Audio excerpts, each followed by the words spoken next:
Welcome to Unwrapped with Tayo. This is a platform where we unwrap meaningful conversations and ideas with extraordinary people. And today, I'm excited to welcome a namesake of mine, the co-founder and CEO of Max, Mr. Adetayo Bamiduro. How you doing, brother? Doing very well. Very excited to be here. Nice. Thank you so much for coming. Thank you. Thank you very much. Yeah. All right. So let's start with talking about your foundation.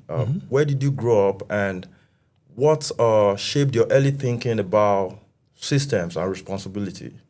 Yeah, that's a really interesting question. I was born and raised in Ibadan, right? Right. And my dad worked as an academic at the University of Ibadan as a Right. professor, right? In statistics, econometrics, and a few other quantitative fields. So I grew up around academic people, right? And back then, I mean, till now, University of Ibadan had, the reputation for intellectuals, right, coming in there. So I saw systems, right? University system being built, working well, students coming through, professors doing all sorts of amazing things, attending inaugural lectures and all of that. So very early on, I was used to an environment that was structured, that appreciated intellectual rigor, right, and all of that. So I think that, to a large extent, shaped a lot of my outlook and perspectives of the world. So it was only a matter of time before I then, started looking for opportunities to actually practicalize that structure to solve a meaningful non-academic problem. Yeah. Okay, that's good. All right. So as a young engineer and consultant, what types of problems were you drawn to solving? Yeah. So I think then a key transformational moment for me was when I started taking a lot of interest in technology. Right. Back then, I think in my secondary school, I started interacting with computers. We had just maybe 2 computers for the whole class of like 200. No, maybe 4 computers. They're about for a whole class of 200 plus students, right? But I would fight to try and use it, play around with it, play solitaire and a bunch of other things, and eventually start flitting around with it and learning a lot. But I was also fortunate that my older brother, much older brother, studied computer science. So he would bring computers home, and I would see all the stuff that he was doing. I started getting fascinated about it. So I think once I started getting interested in computers and learning more about technology, back then, Apple Macintosh computers and so on, it was a matter of time before I realized, okay, I had a passion for breaking down problems as an academic on the one hand. On the other hand, I also had a passion for computers and for technology, right? So when you mix those two together, I then wanted to use computers to solve real-world problems. It's interesting that the first real-world problem I tried to solve was building out a vehicle tracking communication system for tracking cars, right? Right. And helping to prevent theft. Right. And it's interesting that I think maybe about 10 plus years later, I ended up using technology to help build and found a mobility company. So I guess I went full circle. But I would say my academic background mixed with my passion for technology meant that I would ultimately try and use technology to solve real-world problems in a very structured way. Good. So at what point did mobility become personal for you? Great. So, I mean, after I built some apps for vehicle tracking very early on in my career, I then worked in other fields. I worked in consulting. I did product management at an oil and gas, natural gas company. After all of that, I think at some point, I felt like I was drifting a lot more into the traditional corporate world, which was nice. And a lot of the experience that I got there was extremely helpful and useful, and is actually even very helpful, has proven to be extremely helpful in me building a company. But at the same time, I felt it was taking me away from the core of what I really wanted to do in my life, right? Because as you know, large corporate organizations have very established systems and philosophies, and they just want to do something, right? Which is fine. Good. But I wanted something else. So, but I also knew that I wanted to do something at either a Pan-African or a global scale. And I felt like my Nigeria-focused experience at that time wasn't sufficient for what I wanted to do. Right. So I moved to the US and I did a graduate program there at Sloan School at MIT, which also was a transformational moment for me. Because there, I remember the first day in class, getting to know some of my classmates, right? There was a guy who was one of the principal engineers that designed the engines of the Boeing aircraft, right? There was another guy that had designed a payload and sent it into orbit with a mini rocket. So you see really incredible people, right? And that really just helps you raise your game and raise your level to raise your expectations to the next level. So it was a really powerful environment for me. Amazing innovators all over the whole place. But I think what was further transformational for me was not only were they amazing innovators, they were also incredibly simple, easygoing, accessible, and humble people. Like you. Which, I mean, how do I say it? I mean, it is coming from a background in Africa where, the moment someone is talented or has special, privilege, special abilities or whatever, Gifts. then, they become distant from the rest of They feel society, special. and they feel very special. And different, yeah. And they become inaccessible. Right. But that experience from the 2 years at MIT, guys like Peter Thiel will come to class and talk to us without, at least without visible security. Right. And students will approach him and talk to him afterwards. It's kind of like, imagine someone like Dangote, like going to like OAU to talk to students, and students are interacting with him, and he goes there alone. You see what I mean? Yeah. And we had that over and over and over again. Right. So I think for me, even beyond like technology and all of that, it was amazing for my mental transformation as well, that you can do extremely powerful things and really good things and still just be a simple, easygoing, normal person, right? That's very accessible. So that was transformational for me. And then after we finished, and that was where I met Chinedu, my co-founder. And he had worked on Wall Street before he came to MIT then. And then we thought about it, what do we want to do next after school? Do we want to stay back in America and work in Google, Facebook, or work as an investment banker on Wall Street or whatever? And we decided that, no, we wanted to come back to Nigeria and to our home continent and try to use a lot of the knowledge and experiences that we had to solve very important and meaningful problems back home. So we moved back, right? But before we moved back, we started working on Max. So we got into an accelerator program in the US, Techstars in New York. We were able to raise some funding. Right. And then we knew that mobility was what we wanted to do, because we saw that mobility and transport and logistics was largely broken in Africa. Right. Particularly Nigeria, right? So we thought about, okay, how do we fix this? We build great technology, we figure out ways to fundraise, we create more transparency and more structure for the industry, and then we help people create a path out of poverty into crossing over into having a good shot at a higher quality life. So that was really the beginning. Right. Is looking at a big problem, and mobility touches every single person. Right. On the continent. And we also saw that mobility is deeply connected to productivity, right? So if people can't move around, they can't go to school. Right. They can't work efficiently. I mean, in Lagos here, we know what it's like. Right. Mobility is so critical, especially moving from one part of the city to the other, mainland to island, etc., depending on where you work and where you live. Yeah. So we knew that fundamentally, if anybody could crack that mobility problem, that is fundamental to unlocking Africa's potential.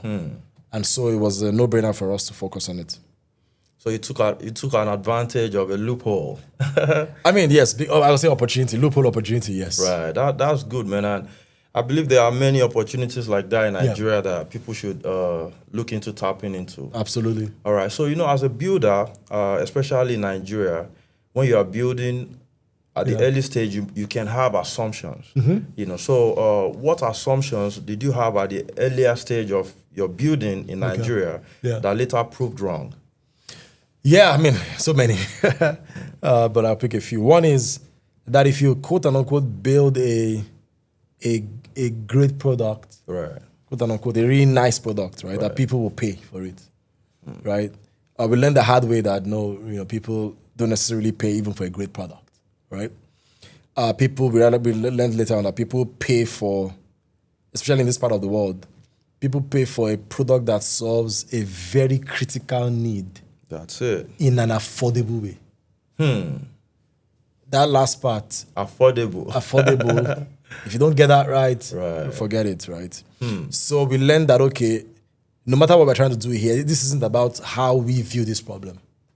That's another thing we learned, is when you're trying to solve a problem, the perspective that matters most is not your own perspective of the problem. But the people. It is the customer's perspective of the problem.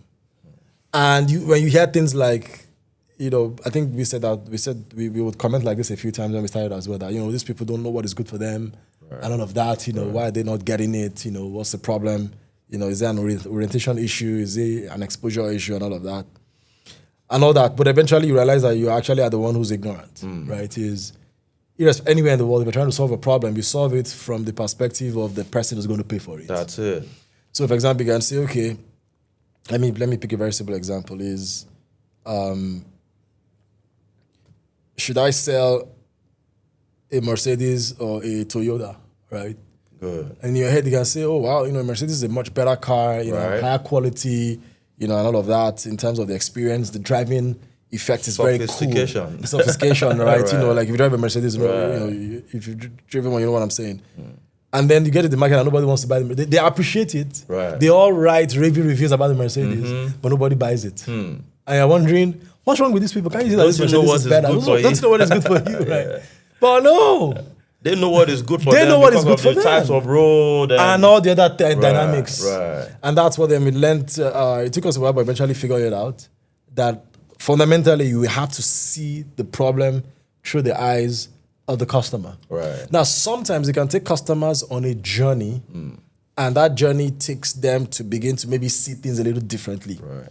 But where you start from is solving the immediate problem that matters to them. That matters. And that is affordable. And that is affordable. Yeah. Don't ever forget the affordability part. Affordability, especially in Nigeria. That's it. Because we have more people who don't really have a lot of money than the ones who... And not just that. If you allow me to piggyback on that. Okay. It's not just that people don't have money. It is that we don't have a developed credit system. So let me give you an example. If you're Apple and you're selling iPhones in America and you're hearing that you're selling 100 million iPhones, right? And like, wow, Americans are so rich. Hold on. Who knows, 75% of Apple's customers pay for that iPhone with credit. That's true. So even cars, homes, mortgage, everything. Right. So if you think about it, it's most of the revenue that US companies generate come from the credit system. Credit. Not from people paying cash. That's it. So when you're here in Africa, you're building a product, right? And people even need that product, right? You need to be asking yourself, it's not just about whether they want it. So it's one thing that they want the product, right? Like anywhere else in the world. But can they pay cash for the product? If they can't pay cash, is there a credit system that can pay me through them? That's it. If you don't have that, then don't compare yourself with an American company. Right? You have to build a different product. That's it. Yeah. That's it. Brilliant. Thank you very much. So, I like something about Marks. It's obvious that the brand was designed to befit, our society, the people and the kind of things that we deal with on a daily basis. Yeah. All right. So I want to ask you, though, building an infrastructure-driven company in Nigeria requires you to navigate through politics, policy, and people. Yeah. Which of these has been hardest to align? Difficult, because they're all extremely hard.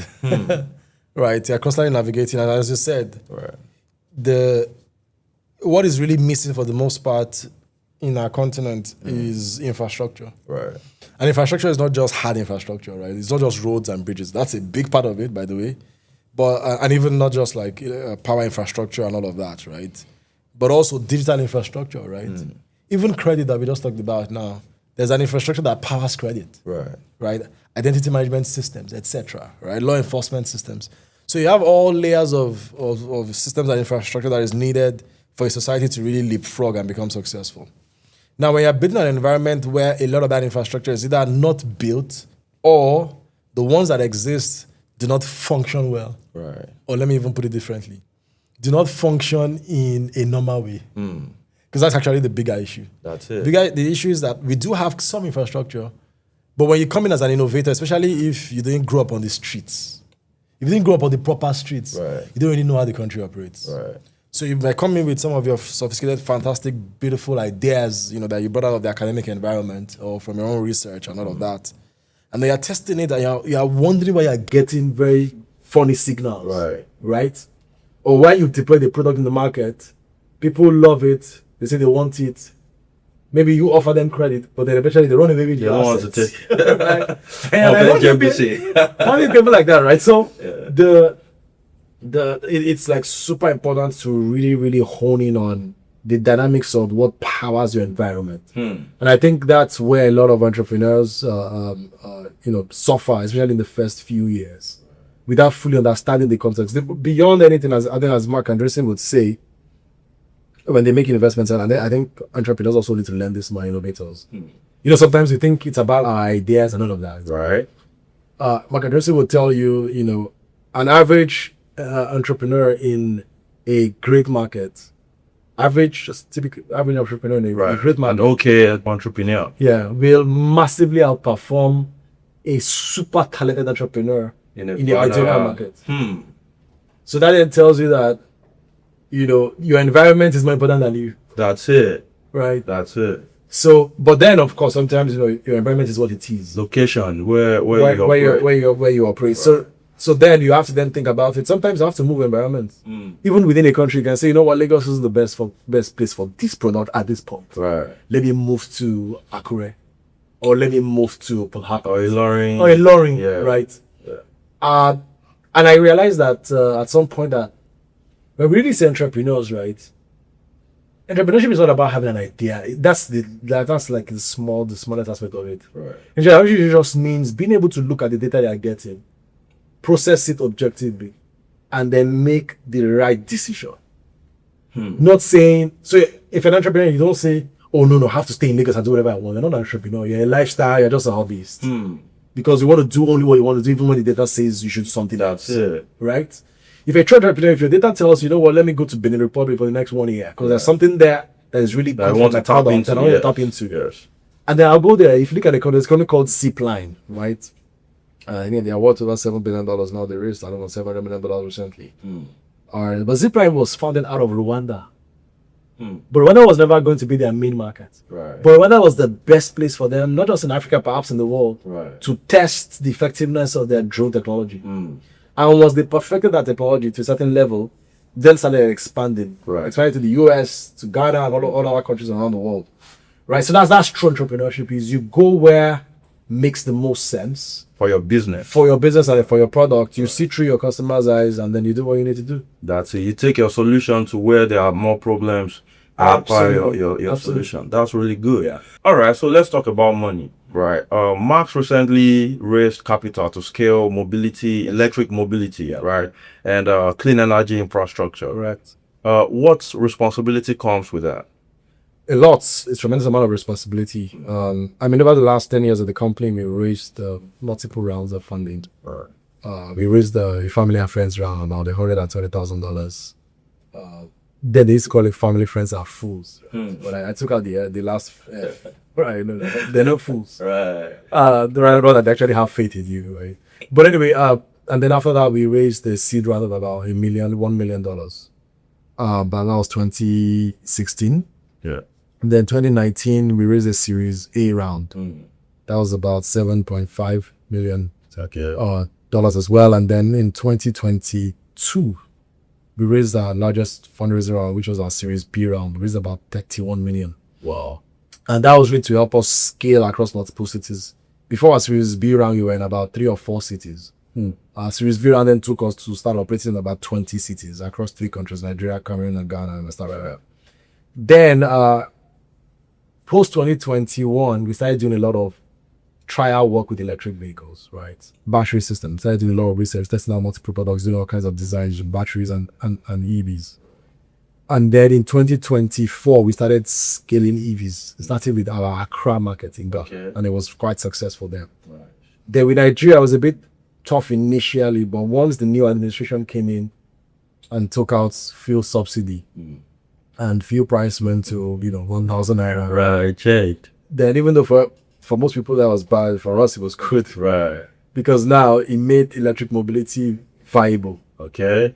So then we accelerated the process and we started deploying electric vehicles in Nigeria. Today we've deployed about close to 2,000 electric 2-wheelers and 3-wheelers in Nigeria, mostly in Lagos and also in Ogun State. Wow. And that's just the beginning. But obviously, in order to scale electric vehicles in Nigeria, you need charging infrastructure. I wanted to ask that. I see electric cars on the road and all of that, but how are people surviving with charging? I mean, they are. So, there's in the independent power providers in Nigeria. There's even the discos, the distribution companies like Ikeja Electric, Eco Electric. Right. They also can provide you some level of guaranteed power for under some special arrangements. Okay. So you can get power if you need it. It's a lot of legwork to build multiple relationships. But it's getting better. It's getting better, absolutely getting better. And then for us, in our motorcycle and three-wheeler space, you don't need as much power as for cars. Okay. So in that space, the way we innovated was to start building solar-powered charging stations. Okay. We piloted initially with one. We've done about 5 or 6 installations now, charging sites that are powered by solar. And that's some of what we raised the funding for, is to scale solar-powered charging stations across Nigeria. Awesome. You'll be amazed at how, and I think there was a recent report by Business Daily confirmed it, even though we had known that about a year and a half ago, that the cheapest source of electricity in Africa, particularly Nigeria today, is solar. So if you look at Band A, for example, if one more reliable power, you go to Band A, you pay about 210 naira per kilowatt hour, 210 naira for every kilowatt hour of electricity. That's what you measure energy. Right. If you're using diesel, you're paying anywhere between 400 and 700 naira per kilowatt hour, right? That's high. It's high. If you're using solar, the cost can be as low as 80 to 90 naira. Wow. So even though you need money up front to invest in the battery infrastructure for solar, But it will pay you on the long run. I mean, come on, like it's your solar panels can last 25 to 30 years. Your battery storage for your inverter system will last, some of them 6,000, 8,000 cycles. That means they will last about 15 years, right? Maybe even more, right? Your inverter will tend to have about at least 5 years of warranty, but it can last 10, 15 years as well. So think about it. Solar is essentially building a private power plant in your office that generates electricity for a very long time. And your marginal cost is close to zero, because all you just have to do is wait for the sun to come up.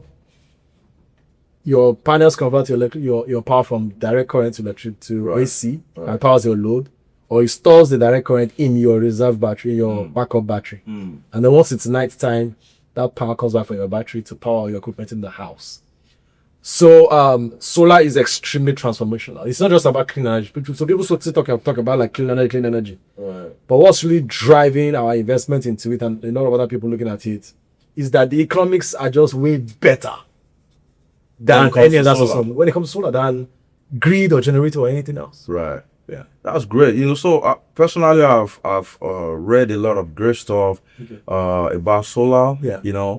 I've heard from people as well, but I've never been lucky. So I want to ask you: does Max provide that service or services of maybe providing people with reliable solar energy? Because I won't mention names, but I've tried some companies. They made a lot of mouth, and they'll be like, "Yeah, you won't need electricity anymore," but they all failed me. So maybe later you can let me hear from you. Maybe I would say we have the expertise, but we don't. But that's not the business we're in. Okay. The business we're in is installing solar for our own electric business, not installing solar for. There are a bunch of other people that are installing solar for companies and other private individuals. But what I also say is what we did was we built direct relationships with OEMs and manufacturers for batteries. So we assemble our batteries ourselves. By yourself, right? We ship in our solar panels to fit a particular kind of configuration that we need for our business, right? We work directly with inverter manufacturing companies to design the kind of systems that we need that will meet our needs and that is long lasting. And that is long lasting. That long lasting part is very So So we have that capacity to do it, but we're not selling. We're not in the business of providing. It's not part of your business yet. Part of our business or maybe you might expand in the future. I mean, you never know, right? If you do, let me know. No worries. No worries. Yeah. All right. So, how do you make long-term decisions in an environment that is constantly shifting? Yeah, I mean, so that's a really, really interesting question. You're constantly battling short versus medium versus long-term decision making, right? What I would say is, I would, if you allow me, I wouldn't necessarily use the word long-term decisions. What I would do, what I would call it is, how do we make the best decisions? Right? Because sometimes the best decisions solve a short-term problem. Right. Sometimes they solve a medium-term problem. Sometimes they solve a long-term problem. Right. But you have to be attentive to all three. Sometimes if you excessively optimize for long-term, Right. the long-term only exists for those who survive. Right. Right? So you can't be talking about the long-term if you die in the short term. God forbid. God forbid. Right? Yeah. So I think it's not like, short-term exists here, medium-term exists here, long-term exists there. Right. They all work together. That's it. So every single day you are making a decision that is in the best interest of the company or the shareholders, of your employees and all of that, right? But the key thing is to continue to build, to continue to create value, Right. and to continue to be in a strong position to capture the value you are creating. Awesome. All right. So you are the leader at Max. All right. How has your leadership at Max translated to your leadership in your personal life? Okay, that's a very interesting word. I mean, leadership is, it can be contextual. So there's leadership at work, leadership in your house, leadership in your community, leadership in your family, and all of that stuff, right? But at the end of the day, leadership, the core philosophies and principles of leadership are universal, irrespective of the context. And I would able to say, the leadership that I translated into what I do at work started from, observing leadership within my family context. And also observing leadership within the organizations that I was privileged to work in. Right. And also observing leadership within the places where I've studied. In fact, it's one of the things we learned about principled leadership. The key word we learned when we were at Sloan School at MIT was that what principled leadership does is that it changes the world. That's it. Right? And the other thing we learned, which is a motto of MIT, is mans et manos, which is, I think it's a Latin word that means minds and hands. And the key lesson out of that is that you think and you do. That's it. You think, Thought and action. Right? And that's really leadership at the end of the day, right? Leadership isn't just talking and saying. That's it. Not just about ideas. Ideas. No. Must move. Right. So if you want people to also move, when they see you move, then they move. They move. That's what I mean. So I would say, I view leadership as this continuum across, personal, public, private, etc. And you figure out the right principles and you keep practicing. That's it. Yeah. Nice. All right. So Max operates in sub-Saharan Africa. Yeah. All right. So what does building responsibly in Africa mean to you now? Okay. So honestly, I would say building responsibly is not about Africa. It's anywhere you are in the world, right? Yeah. It's the same philosophy for the most part. Yeah. But I still understand why you would say build responsibly in Africa, because you have to build in a way that also addresses the unique challenges of Africa. So I'll go back to your point, build responsibly in Africa. It starts with understanding Africa as a continent, understanding Nigeria. Yeah. Who are we? What are our strengths? But also, what are our weaknesses? Because we do have them. That's it. And when you're building a company, you have to build systems and put systems in place to deal with that. So I'll give you an example. A lot of people will say, there's, corruption in Africa or whatever, right? There's corruption everywhere. Right. I mean, no offense, but we just read about the release of the Epstein list. Yeah. And the things you are reading there, the kinds of high names, yeah. Like, these are people that a lot of us that you never expected to be in a dirty and shady stuff. Yeah, in fact, yesterday we had a picture of one of these people up on our wall in the office. We pulled it down across all our offices. We had to put it down. Wow. Oh, yeah. Not a good role model. Not a good role model anymore. Yeah. Somebody comes to our office and sees that picture there. Now to rub off badly on your brand. So the bottom line is, so corruption is universal, right? But what we then find though is the amount of the level to which people express some of the bad behavior correlates with the strength of the justice and the criminal justice systems you have. Right. So if you say, there's a lot going on maybe in Nigeria, it's not that Nigerians are worse than other countries. No, they are. In fact, they are not. That's it. Nigerians are not worse than you. I wouldn't mention nationality that I've dealt with. I can tell you confidently, are 5 times. They just do it in a better way. Yeah, they're 5 times crazier than Nigerians are, right? But the difference is that in those societies, you find that they have strong controls. So if you try some of what you try here, there, you go to jail straight up. You can't buy your way out. There are consequences. There are very clear consequences. That for there, you know. So now back to building Africa responsibly is then ask yourself, okay, there's certain things you don't want in your company, but is the wider environment, does it help you? Right? Is there an incentive for them not to do it? Right. If you figure out that it's the market you're in, that people can do this thing and easily get away with it. Here. That's it. What that then means for you is you then build your own controls in your business. What that then means is something you may not have to do. Let's say you're running this business in South Africa, for example. Okay. But if the environment in Ghana or Cameroon or Nigeria is not exactly the type of in South Africa, Yes. you then have to build controls that solve that problem. And that will be fit. And that will be fun for the market and the country that you are in.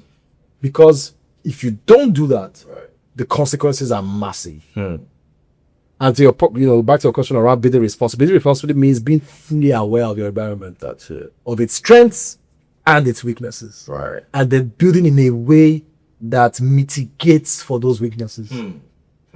Very, very important. Putting into consideration your environment and also systems and also the people. Absolutely. You know, that's great, man. Max is awesome, you know, and you're a great leader. So talking about leadership, you know, as a leader, it's not every time that your followers will agree with you. You know, even we read the story of Moses and the Israelites, you know, they later disagreed, you know. So has there been any leadership decisions that you have made before that was not applauded but was necessary? Unless you're selling ice cream, right? If you're an effective leader, that happens all the time, right? But it also is, ultimately people follow people. People don't follow people they like.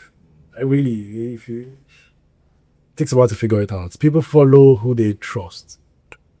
And trust in itself is built. It comes out of reputation and credibility. True. Right? True. So I would say for much younger, earlier stage founders, it's hard. Especially if that's their first company. They haven't built credibility yet. So they'll get questioned a lot more. Right. But I think for me and Chinedu, now that we've been running Max for 10 plus years, we've achieved some level of, progress and success. Even if you disagree with us now, you would still be careful about it. Right. Because you can say, okay, well, if people have proven themselves. You've off a bit. Yeah. No, it's kind of like someone, unless you're like a joker, right? It's like someone saying, oh, that thing that Dangote is doing, the way he's building that refinery is wrong. Like, What do you know? What do you know? That's what I mean. Right. You can have opinions, we all have them. Right. But you can't beat your chest and say Dangote doesn't know what he's doing. You've not faced what he has faced in life. Exactly. It's like Cristiano Ronaldo and free kicks. Exactly. You see what I mean? Like, I mean, in sports, by the way, having this debate with my co-founder last night, because he's an Arsenal fan. Right. And then he was saying something around, he doesn't like the way Adetayo is setting. I asked him, I said, okay, so you know better than Adetayo. He said, okay. Yeah, whatever. Spectators are always the better players. Yeah, always the better players. That's amazing. That's how it is. Mm-hmm. Yeah. All right, so if you were to start Max all over again, what would you do differently at the foundational level? I mean, hindsight is 20/20, right? So, I mean, you don't know what you don't know, so you just start and you figure things out, you learn, and then you move forward. But I would say a few things. Right. Some of the things that we've learned, right? The most important thing is your team. Forget everything else. If you don't have a good team, you will struggle. You die alone. I mean, because there's some. With AI now, obviously, you don't need to hire as many people depending on the kind of product you're building. So I get it that times have changed. Right. But even then, you still need a team, right? Definitely. If that team, no matter how good your idea is, no matter how much funding you raised, no matter all the other things you've gotten right, if the team isn't good enough, my keyword is good enough. Good enough. They don't have to be Elon Musk, right? But they need to be good enough to deliver. and be ready to grow at the same time. And that's a very key aspect of it. And when I say good enough too, I don't just mean technical. Technical is just one dimension. Good enough means across the core technical capabilities, attitude, worldview, and then value system. Right. Across all of those 4 dimensions, they must meet a minimum threshold, your core team. I will go as far as to say, if you feel like your core team is not at the minimum level required, right, go and fix that first before you start building. Or slow down building and go and fix it. So when we were, earlier years, actually, we continued building, let's, ship our products, etc. While we had some key weaknesses in the team. Right. I'm thinking that, as we're building, we'll fix the team and everything will work together. Don't worry. You see, by not fixing the team, the weaknesses in the team can destroy 3 years of hard work. I mean, no kidding. That's true. Yeah. So it's kind of like, thinking about like maybe I'm looking for a nice example. Just like, you're trying to like arrange like Lego pieces on this table. Right. And you have someone who's just unruly. Right? So, because the thing is, when you have the shuttles in a team, it's not that people think that, if someone isn't performing well or they have a bad attitude, not even just not performing well, bad attitude, that doesn't help the team. Right. That's okay, if you just put them in their place, the rest of us can work. That's why it works. Nah. The person will make sure that they scatter everything. Everything. Even in Yoruba, they say that ile to ba toro omo ale be o ti dagba. Exactly. Omo ale will scatter. Absolutely. And these proverbs are so true. Right. So sometimes you're building and so no, let's ship out the product. I focus that person is not doing something right, or they're draining the energy out of the team. And you say, okay, let's just leave them. No, get the person out. Like the Bible also said that if your right hand is what would stop you from making it to heaven, absolutely. So don't. But so a lot of, for me, a lot of founders are strong because what makes it fun, the company already, you have ideas. They're strong in an idea and a concept. But a lot of founders, when they start out, they are weak in things like human psychology. Right. They are weak in things like team dynamics. They are weak in things like social constructs. Right. They're also weak in things like politics. Right. So people always say politics as if like it's just no. Politics just means understanding human behavior. Who is the person that wins an election? The person that wins the election is the one that was able to convince everybody. That's true. It's not the best guy that wins the election. That's true. We know. It's the guy that understands human psychology and can play around it the most that wins. Right. And typically what happens is founders are so focused on a particular problem that they want to solve, that they're passionate about, but you don't understand what I would call hygiene factors. That's true. But over time, you learn the true experience.